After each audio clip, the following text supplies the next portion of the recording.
সিনেমাটাই তো একজন যৌনকর্মীকে নিয়ে, মানে দৌলতদিয়াতে আমি প্রথম গিয়েছি, শুটিং হয়েছে যৌনপল্লীতে।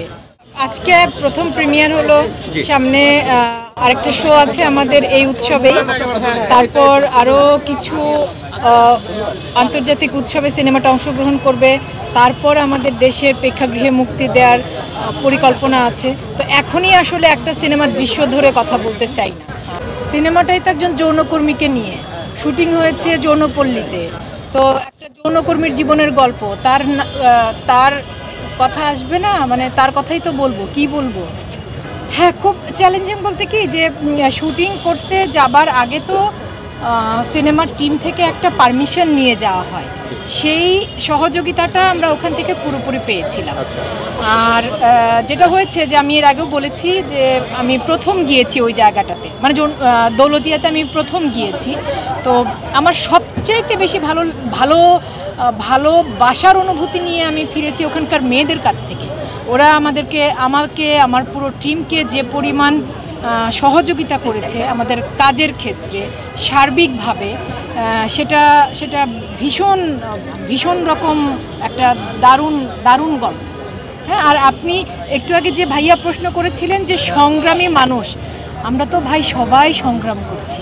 পৃথিবীর সব মানুষের জীবনেই কোনো না কোনো জায়গায় কোনো না কোনোভাবে সংগ্রামের মধ্য দিয়ে যেতে হয়। আর এখানে যেহেতু আমরা একটা নির্দিষ্ট পেশার মানুষের কথা বলছি, সেই জন্য বারবার ওই পেশাটা উচ্চারিত হচ্ছে, তাদের যে জায়গাটায় তাদের বসবাস সেই জায়গাটার নাম উচ্চারিত হচ্ছে। আমি বোঝাতে পেরেছি কি? আমার অভিনয় আমার কখনো ভালো লাগে না, এখন পর্যন্ত লাগেনি। বাকি জীবনে কোনো দিন লাগবে কি না জানি না, সেটা তো ভবিষ্যৎ।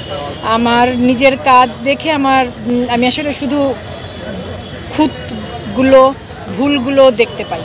আমার কাজ আমাকে কখনো এখন পর্যন্ত পারেনি কোনো কিছু আমাকে সন্তুষ্ট করতে। তবে যেটা আপনি বলেছেন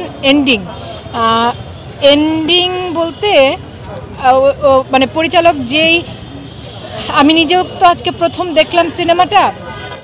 আমার পরিচালক আমাকে বিভিন্ন সময়ে বিভিন্ন তথ্য, যৌনকর্মীদেরকে নিয়ে যে গবেষণা করেছেন, বহু জনের জীবনের অংশ গল্প আলাদা করে শেয়ার করেছেন, যে এমন ঘটনা ঘটে, এই ঘটনা ঘটে।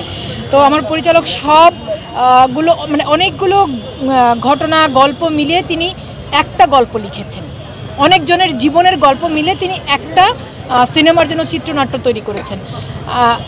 আমার দর্শক হিসেবে দেখে মনে হয়েছে যে আমার পরিচালক সেই চিত্রনাট্যটা খুব সার্থকভাবে আমাকে পর্দায় দেখাতে পেরেছেন, যে তিনি মূলত যে জিনিসটা বলতে চাচ্ছিলেন, যে ওদের জীবনের কথা বা ওদের কথা। হ্যাঁ, আমি সিনেমাটা দেখে আমার মনে হয়েছে যে ওদের কথা তো বটেই, বোধহয় একটু আমরা সাধারণত যেভাবে ভাবি, আমাদের যে একটা মাইন্ডসেট হয়ে আছে, সেই জায়গা থেকে বেরিয়ে কি একটু অন্যভাবে ভাবতে পারি, এটা আমার মনে হয়েছে দর্শক হিসেবে। এটাই আমার পরিচালকের সবচেয়ে বড় সার্থকতা।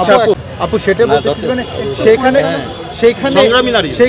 সেইখানে শুটিং এর এক্সপিরিয়েন্সটা কেমন ছিল? খুবই চ্যালেঞ্জিং হওয়ার কথা, সেই জিনিসটা যদি একটু শেয়ার করেন আমাদের সাথে।